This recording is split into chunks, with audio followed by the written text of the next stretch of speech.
नमस्कार, मैं हूं नवीन पांडे। आप देख रहे हैं मध्य भारत की खबरें।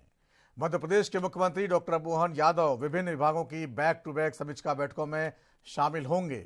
महिला एवं बाल विकास विभाग से शुरू होकर सहकारिता विभाग, लोक स्वास्थ्य एवं चिकित्सा शिक्षा विभाग, पिछड़ा वर्ग एवं अल्पसंख्यक कल्याण मंत्रालय और कृषि वर्ष मनाने पर उच्च स्तरीय बैठक होगी। इन बैठकों में विकास योजनाओं की प्रगति, विभागीय प्रदर्शन और आगामी कार्य योजना पर चर्चा की जाएगी।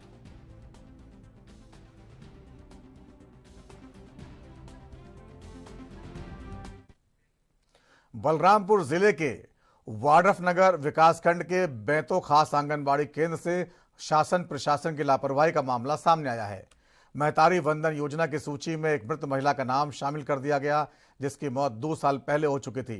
ग्रामीणों का आरोप है कि आंगनबाड़ी कार्यकर्ताओं ने मृत महिला के नाम पर योजना से लाभ राशि जारी करने का प्रयास किया। इस घटना ने विभागीय निगरानी और सत्यापन प्रणाली पर सवाल उठाए हैं। सरकार जो पारदर्शिता और पात्र हितग्राहियों तक लाभ पहुंचाने की बात करती है, जमीनी स्तर पर ऐसी चूकें कार्यप्रणाली की लापरवाही को उजागर करती हैं। ये मामला बताता है कि न तो लाभार्थियों का सही सत्यापन हो पा रहा है और न ही अधिकारी समय समय पर जांच कर रहे हैं। सर अभी संज्ञान में मेरे आया है, इसमें मैं जांच करवा लेती हूँ और जैसा भी अगर वो कार्यकर्ता गिल्टी पाई जाएगी तो उसके लिए बहुत सारा रास्ता है। सबसे पहले तो उसकी रिकवरी भी करवा सकते हैं, उसके ऊपर कार्रवाई भी हो सकती है और आगे की कार्रवाई के लिए मैं पूरी तरह से आप लोग को आश्वस्त करती हूँ। हाँ, यदि मुझे संज्ञान में आता है और सच में उस सत्य में पाई जाती है तो जरूर इस प्रकार की कार्रवाई कर सकते हैं। देखो, आपके माध्यम से भी जानकारी मुझे मिली है और आवेदन आया है। मैं इस पे जांच करके और सख्त कार्रवाई करूंगा, वसूली करेंगे और वैधानिक कार्रवाई भी करेंगे।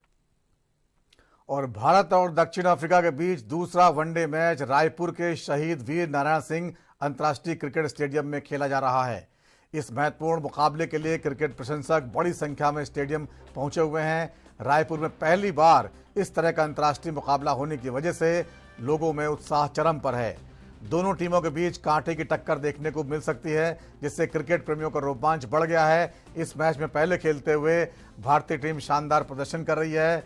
विराट कोहली ने 53वां वनडे शतक जमा दिया है। इसको लेकर भी लोगों में खासा उत्साह है।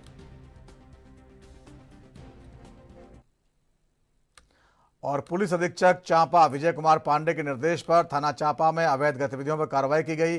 पुलिस को मुखबिर सूचना मिली थी कि ग्राम सिवनी के करवारपोरा में कुछ लोग जुआ खेल रहे हैं। सूचना मिलते ही पुलिस अधीक्षक और अतिरिक्त पुलिस अधीक्षक के नेतृत्व में घेराबंदी की गई और पुलिस टीम ने मौके पर पहुंचकर 12 जुआरियों को पकड़ा, जिनसे 6,000 रुपये नकद और ताश की 52 पत्तियां बरामद की गई। सभी आरोपियों के खिलाफ छत्तीसगढ़ जुआ प्रतिषेध अधिनियम के तहत कार्रवाई की गई है और उन्हें गिरफ्तार किया गया। इस सफलता में थाना प्रभारी जयप्रकाश गुप्ता समेत कई पुलिसकर्मियों का महत्वपूर्ण योगदान रहा।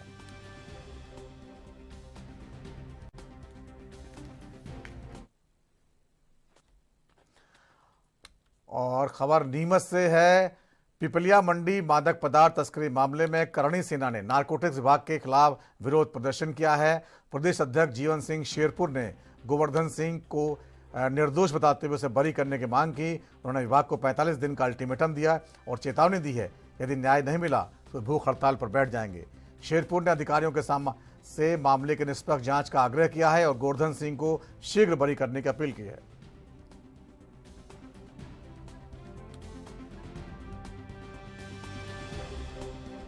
व्यापार व्यवसाय किसी कंस्ट्रक्शन कंपनी में करता हूँ। उसका काम है कंस्ट्रक्शन की साइडों की निगरानी करना, और यदि वो निगरानी के लिए जाता है तो क्या वो रात या आधी रात में निगरानी के लिए नहीं जा सकता? आप जनवरी महीने से देखोगे अभी तक तो उनकी लोकेशन वहीं की मिलेगी, क्योंकि वहीं उनकी साइड चल रही है। और जब कोई तस्कर गाड़ी भर के अपनी गाड़ी को पहुंचाता है और उसको पुलिस पकड़ लेती है, तो पुलिस तस्करों को पकड़ने की बजाय, जिसने माल भरा है उसको पकड़ने की बजाय, जिसके वहाँ माल जा रहा था उसको पकड़ने की बजाय, एक निर्दोष व्यक्ति को जो मजदूरी मेहनत करता है उसको बुलाया जाता है पूछताछ के लिए। पूछताछ के लिए बुलाने के बाद जब उनको लगता है कि इसका कोई बोलने वाला नहीं, कोई सुनने वाला नहीं है, तो उन मुलजिमों को बचाकर पुलिस एक निर्दोष व्यक्ति को जेल में डाल देती है और ये बोलती है कि आपकी लोकेशन वहाँ की थी। सर, आपके अधीक्षक से आप बातचीत हुई है, क्या चर्चा हुई है और उनके द्वारा क्या आपको अच्छे से पता है कि किसानों से किस प्रकार से नारकोटिक्स के अधिकारी पैसे उगाते हैं। आपको भी कई प्रकार से आपको पता है कि कितने बड़े बड़े तोड़ होते हैं, पुलिस पैसा लेती है और अपराधियों को छोड़ देती है। ठीक है, वो उनकी व्यवस्था देखते हैं। हम कभी इस व्यवस्था के ना तो खिलाफ बोले ना उसके पक्ष में बोले। ये पुलिस और इनका गठजोड़ है और सरकार इसमें शामिल रही। सर आगे क्या आंदोलन है? आगे क्या पहले भी आए करेंगे? थे, आश्वासन मिला, आज भी आश्वासन मिला। आगामी क्या रूपरेखा जीवन सिंह चरपुर की रहेगी? मैं तो इनसे बोल के जा रहा हूँ अभी भी कि यदि 1.5 महीने में आपने जांच कर हमारा व्यक्ति यदि दोषी है तो आप उसको सजा दिला दो, कोई तकलीफ नहीं है। पर वो निर्दोष है, हम उसके 1000 एविडेंस दे सकते हैं, हर चीज़ ला सकते हैं। यदि आपने नहीं करा तो मैं आजीवन मतलब आमरण अनशन पे बैठूंगा यहीं इसके बाहर ही। अधिकारियों से चर्चा ही उनका ऐसा है कि एक प्रकरण हुआ था, नियरली 12 कुंटल डोरा चूरा का कोई प्रकरण था। उसमें जो मुख्य आरोपी जो गिरफ्तार हुआ था, उसने एक व्यक्ति की पहचान करी थी जो कि उसकी ट्रक ले जा करके उसने डोरा चूरा लोड करवाया था। जिस व्यक्ति की उसने पहचान करी थी, डॉक्यूमेंट्री एविडेंसेज हैं हमारे पास, उस व्यक्ति को दौरान अनुसंधान बाद में गिरफ्तार किया गया। इन लोग का कहना है कि नहीं साहब, उसकी इन्वॉल्वमेंट नहीं है। तो इस मैटर में जांच हो रही है, अभी जांच स्टार्टिंग फेज में है, इसमें समय लगेगा, जांच हो रही है। और नारकोटिक्स केवल उन्हीं लोगों के खिलाफ प्रकरण कायम करती है जिनकी प्रकरण में संलिप्तता के सफिशिएंट एविडेंसेज होते हैं। किसी के कहने पर या ना कहने पर कार्रवाई नहीं होती है, दस्तावेजों के आधार पर कार्रवाई होती है और सबूतों के आधार पर कार्रवाई। सारंगढ़ के कोसीर भाटा गांव में गैर वंशज कोटवार नियुक्ति को लेकर विवाद हो गया है। लकवाग्रस्त हुए पूर्व कोटवार स्व अमरदास के बेटे मिश्री दास ने कोटवार पद के लिए आवेदन किया था। हालांकि बाद में उनकी नियुक्ति के बजाय किसी अन्य व्यक्ति को कोटवार तैनात कर दिया गया। इसके विरोध में परिजन और कोटवार संघ कलेक्टर दफ्तर पहुंचे और न्याय की मांग की। वे तत्काल नियुक्ति निरस्त कर पूर्व कोटवार के बेटे की नियुक्ति की अपील कर रहे हैं।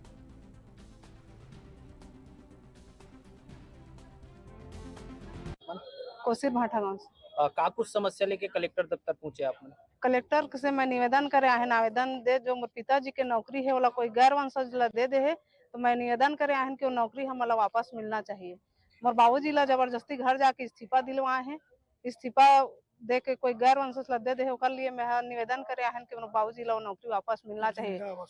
हाँ, जिंदावस्था में मोर बाबूजी के इस्तीफा दे है और ओकर बदला में हमारा परिवार दर बदर के ठोकर खाता ना। 3 महीना हो गए और हमारा धोखे में रखा गया तहसीलदार है कि आपको ही नियुक्ति कर दूंगा करके, और धोखे में कोई दूसरा व्यक्ति ला नियुक्ति कर दी, कोई गैर वंशज, जबकि यह वंशज नौकरी है, पीढ़ी दर पीढ़ी नौकरी है। कोई कोटवार के कभी मतलब वंशज। सर कोटवार नियुक्ति में कुछ शिकायत आया है, कोसीर का मामला है। कोसीर भटगांव का एक शिकायत प्राप्त हुआ है कि कोटवार नियुक्ति में गड़बड़ी किया गया है करके। तो छत्तीसगढ़ भू राज्य संहिता 1959 की धारा 230 में कोटवार नियुक्ति का प्रावधान है। उसमें प्राथमिकता दिया गया है कि कोटवार के वंशज को भी प्राथमिकता दिया जाएगा। अब प्रस्तुत मामलों में लिखा गया है कि कोटवार के जो वंशज है उसको प्राथमिकता नहीं दिया गया। इसमें नियुक्ति के पूर्व बहुत सी औपचारिकताएं हैं, जैसे आवेदन देगा, वो आवेदन देने के पश्चात ग्राम सभा का प्रस्ताव लगेगा। कोतवाली थाना क्षेत्र के ग्राम कटरा स्थित आयुषी ज्वेलर्स सोना चांदी लूटकांड का मंडला पुलिस ने पर्दाफाश कर दिया है। मध्य प्रदेश और बिहार पुलिस की संयुक्त कार्रवाई में इस वारदात को अंजाम देने वाले 3 शातिर बदमाशों को मुजफ्फरपुर जिले के विभिन्न इलाकों से गिरफ्तार किया गया। पुलिस ने कुल 14 आरोपियों को खुलासा किया, जिनमें से 8 को गिरफ्तार किया गया, जबकि 6 आरोपी फरार हैं। पुलिस ने इनकी तलाश तेज कर दी है। इस सफलता में अतिरिक्त पुलिस अधीक्षक शिव कुमार वर्मा और पूरी पुलिस टीम का महत्वपूर्ण योगदान था।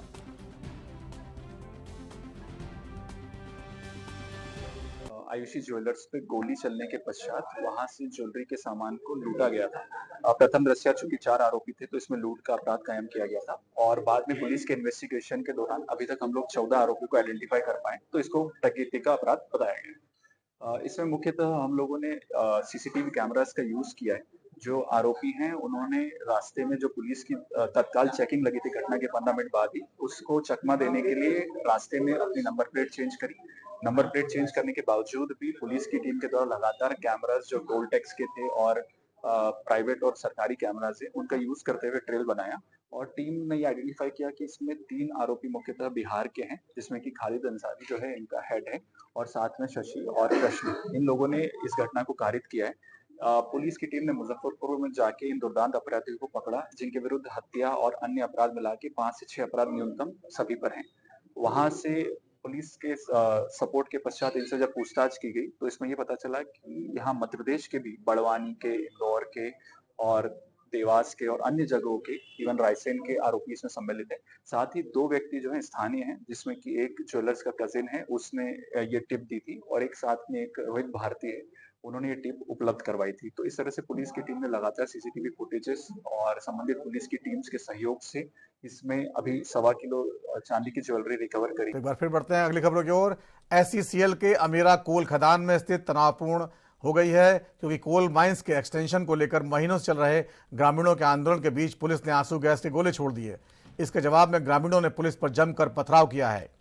पुलिस ने स्थिति को कंट्रोल करने के लिए लाठीचार्ज भी किया, जिससे कई पुलिसकर्मी और ग्रामीण घायल हो गए हैं।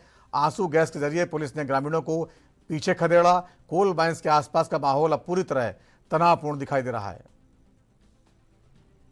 आप देख सकते हैं तस्वीरों में कोलपूर्ण के आसपास अमीरा कोल खदान है ये अंबिकापुर में, और वहां पुलिस को पथराव और लाठीचार्ज करना पड़ा है।